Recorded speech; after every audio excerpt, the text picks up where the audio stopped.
Welcome to Jaguars.win, and today I want to talk about Travon Walker. So everyone is familiar with the Jaguars 2022 season. It was fantastic, at least in the second half.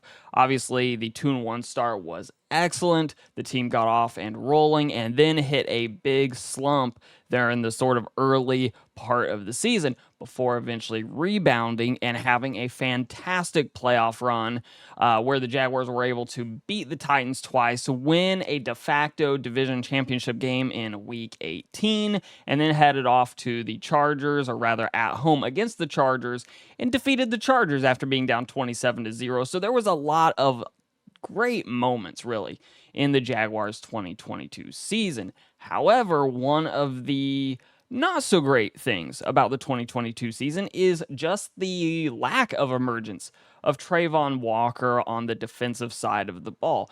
Now, to be clear about this, Travon Walker had a few moments. He had an interception in the Week 1 game against the Commanders. He had a huge sack fumble against Ryan Tannehill and the Tennessee Titans. Like, Travon Walker definitely had some good moments. However, he will always be compared to the guy taken right after him. You know, Trevor Lawrence was picked first overall 2021 draft, and then Zach Wilson was taken second overall. Zach Wilson will be forever compared to Trevor Lawrence, especially if Trevor Lawrence is very successful and Zach Wilson continues to flame out. Zach Wilson is always going to be looked at as the what if, especially because the Jets almost had the first overall pick in that draft anyways. Like, they won a couple of games towards the end of the year and actually gave away the Trevor Lawrence draft pick to the Jacksonville Jaguars. And reality is that's why the Jaguars are probably good today. Had the Jaguars been the second overall pick, was it Trey Lance? Was it Zach Wilson?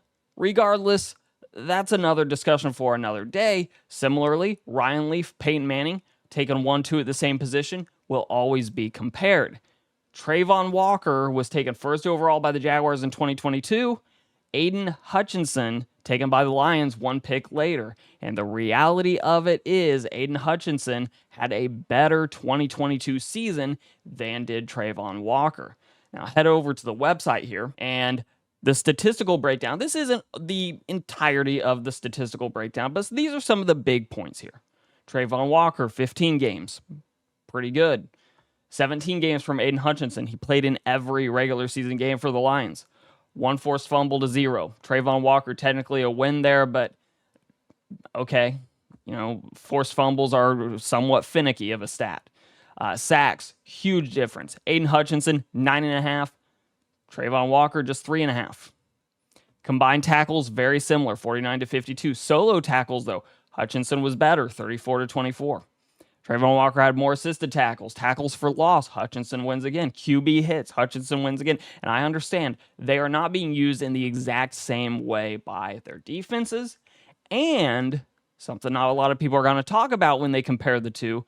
Keep in mind, the Jaguars had a lot of come-from-behind wins where the other team is not necessarily looking to throw the ball. Well, a defensive end or an edge rusher, someone like that, is going to get a lot of their big plays when the other team is forced into throwing scenarios. So maybe that makes up some of the gap.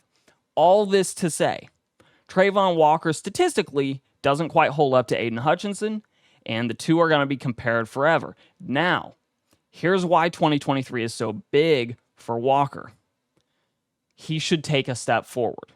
The Jaguars took him knowing that he was not as polished as Aidan Hutchinson. He was not going to enter the league with the prospects of being as good a player from week number 1.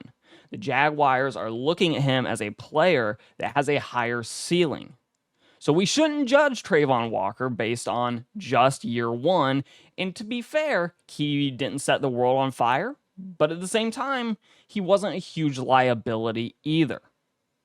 Aidan Hutchinson had a very good year 1. Really, really solid pick. Should be a solid player for years to come. Where Travon Walker will be judged. Can he live up to the Jaguars' expectation of that higher ceiling? Can he make steps forward in years 2, 3, 4, and on to justify a second contract? Or will he become a victim of, frankly, a team that is likely to have a good run coming here? The Jaguars have a really good offense, or at least they should have a very good offense if key players can stay healthy. If the Jaguars do develop those key players and stay healthy for a couple of years here, there's going to be some big contracts coming the way of the Jaguars offense. If Walker never develops into a real star, he won't be signed to another contract. So years 2, 3, 4, and on, that's going to be where Hutchinson is really going to be stacked up against Travon Walker. If Walker can take those steps forward, then hey, he'll end up looking like a just perfectly fine first overall pick. If not, people are going to look back at that as a missed opportunity for the Jaguars to have a star defensive player, because frankly, Hutchinson is already a star defensive player, and Walker just isn't as of year 1. Stay tuned for years 2, 3, and 4 to see if that changes, see if Walker can meet his ceiling and become the star the Jaguars clearly drafted him to be.